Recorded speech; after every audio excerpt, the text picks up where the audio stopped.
Hadirin wal hadirat rahimakumullah, terkhusus generasi muda Islam, calon-calon pemimpin masa depan yang insya Allah akan mampu menjadikan negeri ini adil dalam kemakmuran, makmur dalam keadilan. Hadirin wal hadirat rahimakumullah, ikatan persaudaraan dan persahabatan yang berlandaskan agama Islam merupakan ikatan yang paling dijaga dan dikuatkan oleh agama ini. Islam memiliki konsep yang berbeda dengan konsep orang-orang terdahulu. Kala itu, ikatan nasab dan suku sangatlah diunggulkan dari ikatan-ikatan lainnya. Barulah kemudian Islam datang dengan menjadikan ikatan persaudaraan berdasarkan agama unggul dan berada di atas ikatan-ikatan lainnya. Bahkan dengan ikatan ini, umat Islam berjaya dan disegani sehingga dapat menguasai sepertiga dunia pada masanya.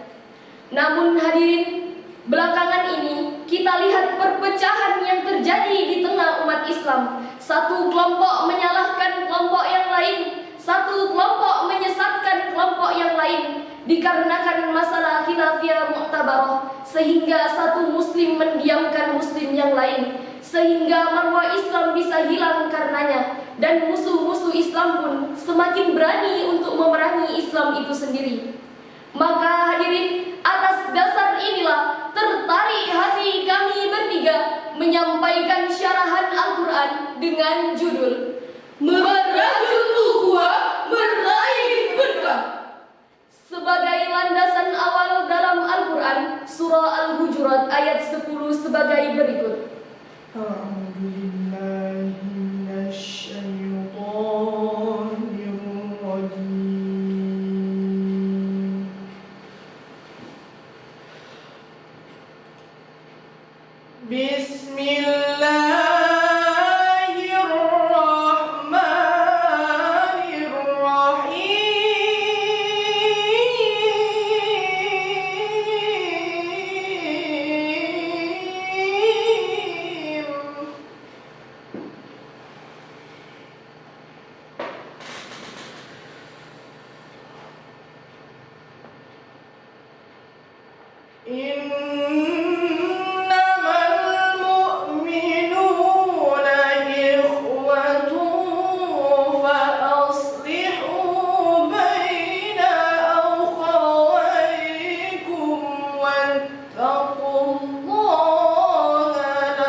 Dengan menyebut nama Allah yang Maha Pengasih lagi Maha Penyayang.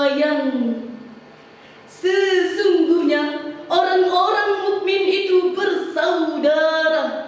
Karena itulah damaikanlah antara kedua saudaramu yang berselisih, dan bertakwalah kepada Allah agar kamu mendapat rahmat.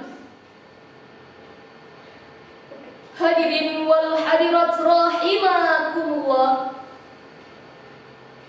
Imam Al-Wahidi dalam kitabnya Asbabun Nuzul jilid 1 halaman 457 menukilkan riwayat berkenaan dengan Asbabun Nuzul ayat tadi. Salah satu di antaranya, riwayat dari Qatadah, menjelaskan bahwa konteks ayat ini berkenaan dengan perselisihan yang terjadi di antara sebagian kaum muslimin, khususnya antara Aus dan Khazraj.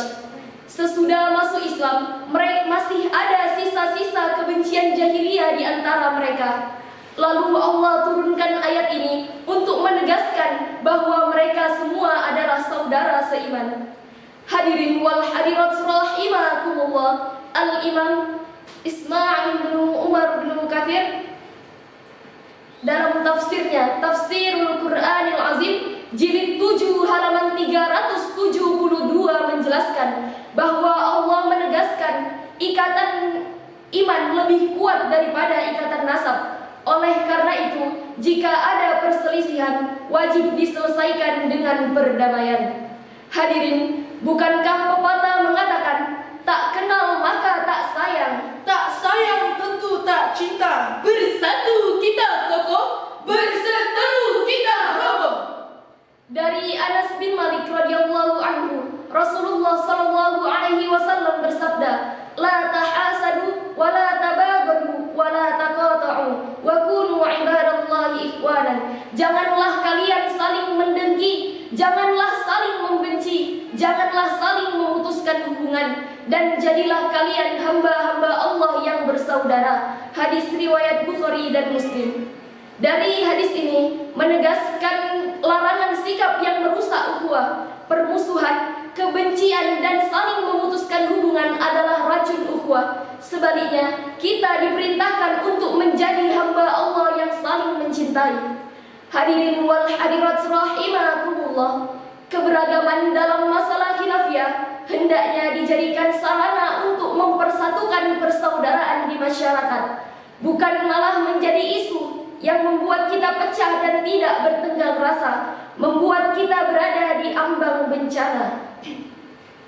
Lantas, bagaimana konsep Al-Quran dalam merawat persaudaraan? Sebagai jawabannya, marilah sama-sama kembali kita dengarkan lantunan ayat suci Al-Quran, surah Al-Hujurat ayat 12 sebagai berikut. Ya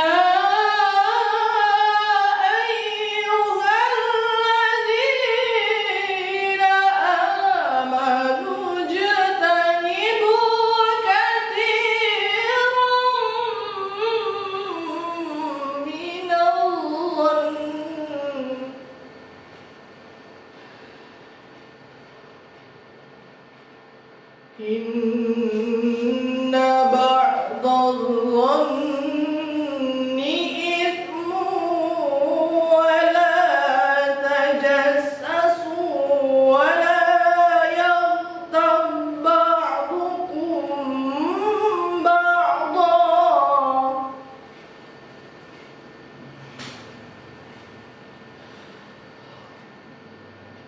Ayuhibbu ahadukum an ya'kula lahma akhihi maytan fakarihtumuh.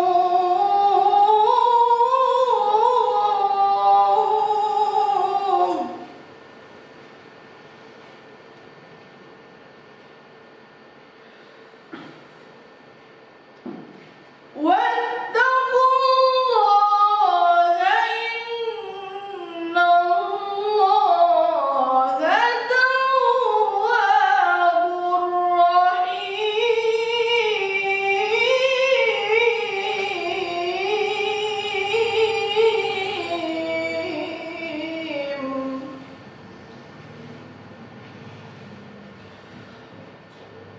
واتقوا الله إن الله تواب رحيم. صدق الله العظيم. Wahai orang-orang yang beriman, jauhilah banyak dari prasangka. Sesungguhnya sebagian prasangka itu dosa. Janganlah mencari-cari kesalahan orang lain, dan janganlah ada di antara kamu yang menggunjing sebagian yang lain. Apakah ada di antara kamu yang suka makan daging saudaranya yang sudah mati? Tentu kamu merasa jijik, dan bertakwalah kepada Allah. Sungguh Allah Maha Penerima Taubat, Maha Penyayang, Maha benar atas segala firman-Firman-Nya. Hadirin wal hadirat